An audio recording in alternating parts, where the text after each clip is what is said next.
going to continue with the fat-soluble vitamins. There's only 4 of them, A, D, E, and K. Vitamin A, also known as retinol. The RDA is 900 micrograms per day for men and 700 micrograms per day for women. It is important in vision, bone and tooth growth, and immunity. We can find vitamin A in fortified milk. There's typically not vitamin A in milk, but our government has chosen to add it to milk. Fish and liver, those are where you can find vitamin A.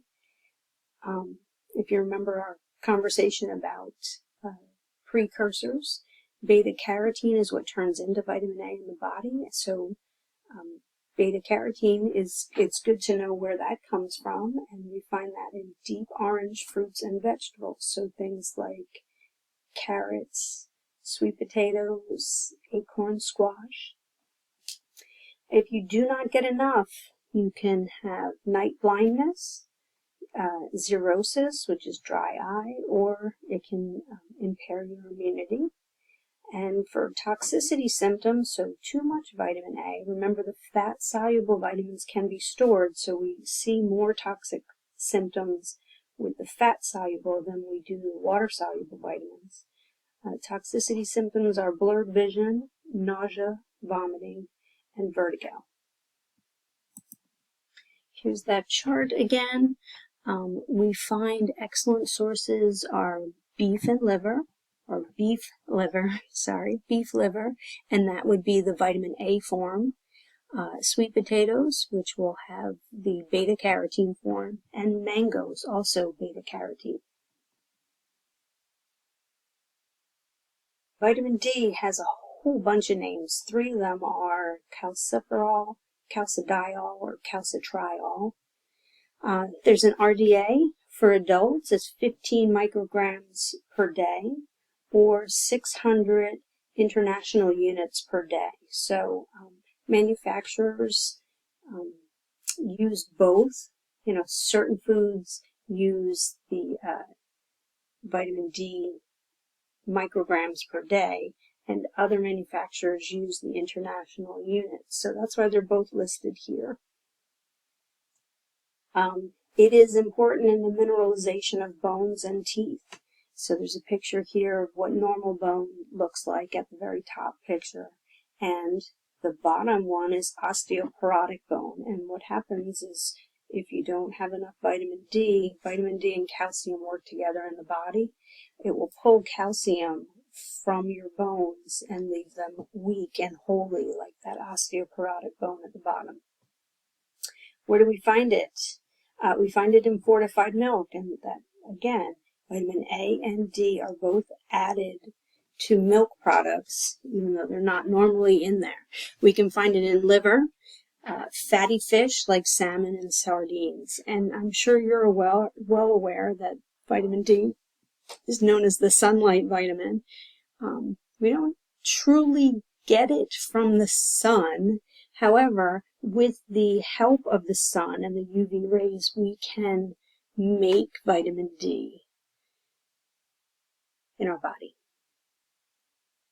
So, deficiency symptoms, if children don't get enough vitamin D, they get rickets, and I'm going to have a picture coming up shortly about what that is.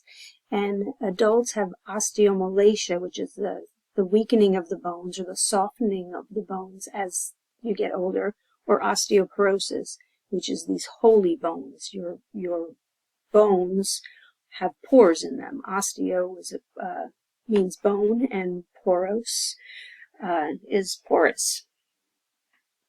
And you can have toxic levels of vitamin D.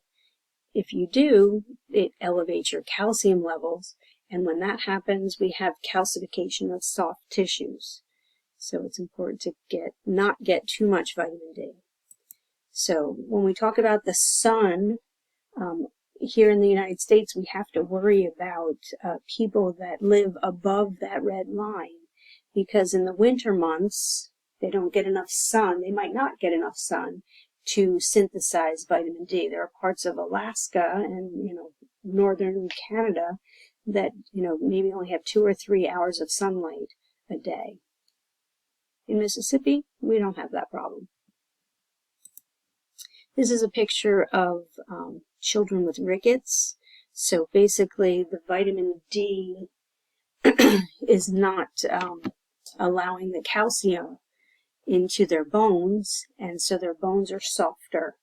And as they get to stand up, infants are fine. They usually are in a prone position all the time. But once children start standing up, they're putting a lot of weight on those bones in their legs. So rickets can be seen in various forms. We can have bow-legged, knocked knees. Those are there's 4 different types. I can't remember the other 2 names right now, but they're all different types of rickets. Vitamin E, also known as alpha tocopherol. The RDA is 15 milligrams per day. Its main function is it's an antioxidant, and we can find it in all sorts of vegetable oils. So you name it, sunflower, safflower, canola, olive, all the different vegetable oils is where we find vitamin E. We are usually not deficient here in the United States. Some of those deficiency symptoms would be red blood cell breakage and nerve damage.